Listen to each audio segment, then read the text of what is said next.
mahasiswa semuanya, bagaimana kabarnya? Semoga teman-teman mahasiswa, rekan-rekan mahasiswa dalam keadaan baik selalu ya, amin. Kemudian masih bersama saya tutor mata kuliah manajemen yaitu Nyoman Suarmita.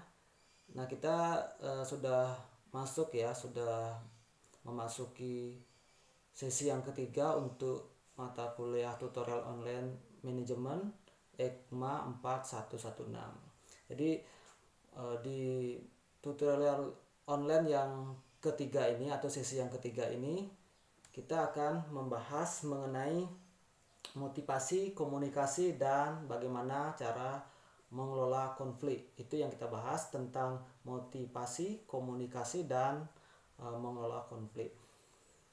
Adapun nanti pokok bahasan terdiri atas pendekatan motivasi, kemudian teori isi dan proses, teori reinforcement, dan pendekatan sistem dalam motivasi. Nah, di sini saya jelaskan sedikit tentang motivasi itu sendiri. Jadi sebagaimana yang sudah rekan-rekan mahasiswa ketahui dan pernah dengar bahwa motivasi itu merupakan faktor penting yang dapat mendukung prestasi dan kinerja seseorang. Jadi penting sekali di suatu perusahaan itu pemilik perusahaan ataupun manajer lini, manajer divisi itu penting sekali mampu memberikan motivasi terhadap karyawannya. Nah, tujuan motivasi di sini yaitu mampu memberikan dorongan, memberikan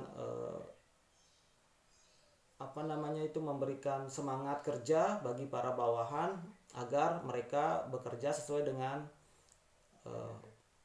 tingkat kemampuan mereka dalam pekerjaan tersebut. Jadi kalau motivasinya bagus, itu akan berdampak pada bagaimana karyawan atau bawahan itu mampu berprestasi, mampu memiliki produktivitas yang bagus dalam mendukung tujuan perusahaan.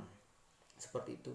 Sementara di sini komunikasi menjadi kegiatan penting dari kegiatan seorang manajer. Jadi sepintar-pintarnya seorang manajer apabila tidak ditunjang atau didukung dengan komunikasi yang baik, itu tidak akan mampu memberikan transfer knowledge kepada bawahannya. Jadi tujuan perusahaan harus mampu dikomunikasikan dari seorang manajer kepada bawahannya.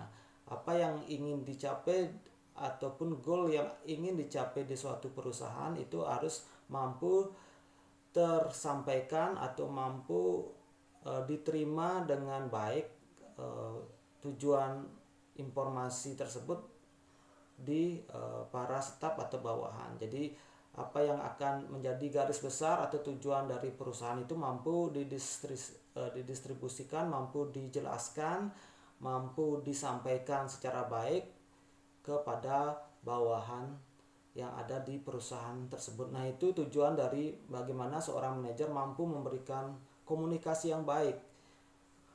Tidak hanya pada bawahan, juga kepada manajer-manajer yang ada di perusahaan tersebut. Jadi intinya komunikasi itu sangat memegang peran vital sekali terhadap bagaimana perusahaan itu mampu mencapai tujuannya. Tentunya ditunjang oleh motivasi dan komunikasi yang bagus. Kemudian di sini di dalam perusahaan juga di samping adanya motivasi dan komunikasi juga sering kita jumpai adanya konflik. Konflik dalam organisasi harus dikelola dengan baik. Jadi kalau kita sering dengar itu konon konflik yang sehat dapat meningkatkan produktivitas. Jadi konflik itu tidak harus dihindari, tidak dianggap sebagai sesuatu yang jelek, tapi konflik itu bisa dikelola dengan baik di perusahaan agar konflik itu mampu dikomunikasikan, mampu dicari penyelesaian agar konflik yang ada di perusahaan tersebut tidak berkembang, tidak menjadikan sebuah isu yang cenderung merugikan di suatu perusahaan, tapi konflik itu mampu dikelola, mampu dikomunikasikan, dicari jalan keluarnya, sehingga dengan adanya konflik itu akan terjadi perbaikan ke depannya bagi perusahaan tersebut. Jadi konflik ini akan dikelola secara profesional, secara baik, dan dicari solusi terbaik dari setiap permasalahan yang muncul dalam konflik tersebut. Jadi konflik itu harus dikelola dengan baik sehingga nanti dapat mendukung dan meningkatkan produktivitas di suatu perusahaan tersebut.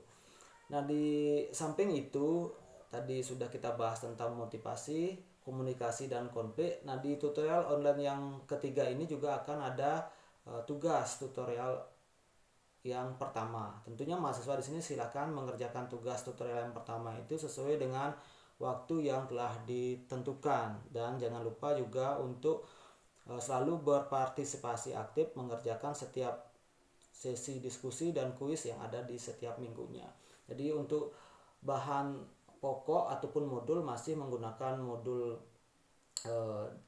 yang diterbitkan oleh pihak Universitas Terbuka tentang manajemen, ya silakan dipelajari. Kemudian materi-materi yang ada di setiap minggunya silakan bisa dipelajari, di-download, dan kemudian rancangan aktivitas tutorial online-nya, kemudian satuan acara tutorial online-nya juga silakan dibaca-baca, dipelajari untuk dijadikan referensi dalam mengikuti kegiatan tutorial online ini.